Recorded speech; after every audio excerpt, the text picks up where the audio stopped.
सभी श्रोताओं को मेरा नमस्कार। आइए सुनते हैं गणेश जी की कथा। एक बार गणेश जी एक छोटे बालक के रूप में चिमटे में चावल और चमचे में दूध लेकर निकले। वो हर किसी से कह रहे थे, कोई मेरी खीर बना दो, कोई मेरी खीर बना दो। एक बुढ़िया बैठी हुई थी।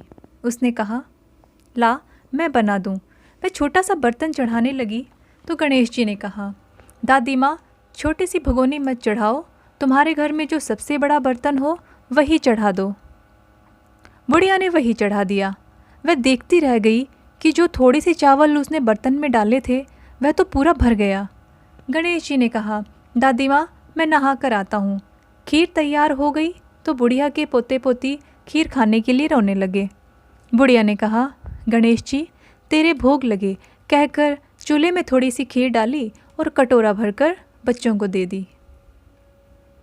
बुढ़िया की पड़ोसन ऊपर से देख रही थी तो बुढ़िया ने सोचा यह चुगली कर देगी, तो एक कटोरा भरकर उसे भी पकड़ा दिया। बेटे की बहू ने चुपके से एक कटोरा खीर खाई और कटोरा चक्की के नीचे छुपा दिया। अभी भी गणेश जी नहीं आए थे। बुढ़िया को भी भूख लग रही थी। वह भी एक कटोरा खीर का भरकर किवाड़ के पीछे बैठकर एक बार फिर कहा, गणेश जी आपके भोग लगे कहकर खाना शुरू कर दिया। तभी गणेश जी आ गए। बुढ़िया ने कहा, आजा रे गणेशा खीर खा ले, मैं तो तेरी ही राह देख रही थी। गणेश जी ने कहा, दादी माँ मैंने तो खीर पहले ही खा ली। बुढ़िया ने कहा, कब खाई?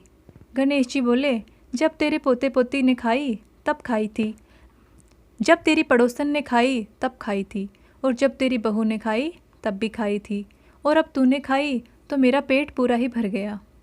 बुढ़िया ने कहा, बेटा और सारी बात तो सच है, पर बहू बेचारी का तो नाम मत लो, वह तो सुबह से काम में लग रही है, फिर उसने कब खाई? गणेश जी ने कहा, चक्की के नीचे देख झूठा कटोरा पड़ा है, और तूने तो मेरे भोग तो लगाया, वह तो वैसे ही खा गई। बुढ़िया ने कहा, बेटा घर की बात है, घर में ही रहने दो। अब बताओ बची हुई खीर का क्या करूं? गणेश जी ने कहा, नगरी जिमा दो। तो बुढ़िया ने पूरी नगरी जिमा दी, फिर भी बर्तन पूरा ही भरा था। राजा को पता लगा तो बुढ़िया को बुलाया और कहा, क्यों रे बुढ़िया, ऐसा बर्तन तेरे घर में सोवे या हमारे घर में सोवे? बुढ़िया ने कहा, राजा जी आप ले लो। राजा ने खीर का बर्तन महल में मंगा तो लिया, लेकिन लाते ही खीर में कीड़े मकोड़े बिच्छू कंछले हो गए और दुर्गंध आने लगी। यह देखकर राजा ने बुढ़िया से कहा, बुढ़िया बर्तन वापस ले जा, जा ये मैंने तुझे ही दिया। बुढ़िया ने कहा, राजा जी आप देते तो पहले ही कभी देते, यह बर्तन तो मुझे गणेश जी ने दिया है। बुढ़िया ने बर्तन वापस लिया तो लेते ही वह सुगंधित हो गया। घर आकर बुढ़िया ने गणेश जी से कहा, बची हुई खीर का क्या करें? गणेश जी ने कहा, झोंपड़ी के कोने में खड़ा खोदकर गाड़ दो, उसी जगह सुबह उठकर वापस खोदेगी तो धन के 2 चरे मिलेंगे। ऐसा कहकर गणेश जी अंतर्ध्यान हो गए।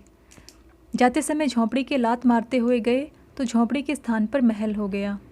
सुबह बहू ने फावड़ा लेकर पूरे घर को खोद दिया तो कुछ भी नहीं मिला। बहू ने कहा, सासू जी थारो गणेश जी तो झूठो है। सास ने कहा, बहू मारो गणेश जी झूठो नहीं है, ला मैं देखूं। वह सुई लेकर खोजने लगी तो टन टन करते धन के भरे हुए 2 चरे निकल आए। बहू ने कहा, सासू जी गणेश जी तो साचो ही है। सास ने कहा, गणेश जी तो भावनाओं का भूखा है। गणेश जी जैसा फल आपने बुढ़िया को दिया वैसा सबको देना। विनायक जी की कथा कहने वाले, हुंकार भरने वाले और आसपास के सुनने वाले सबको देना। धन्यवाद।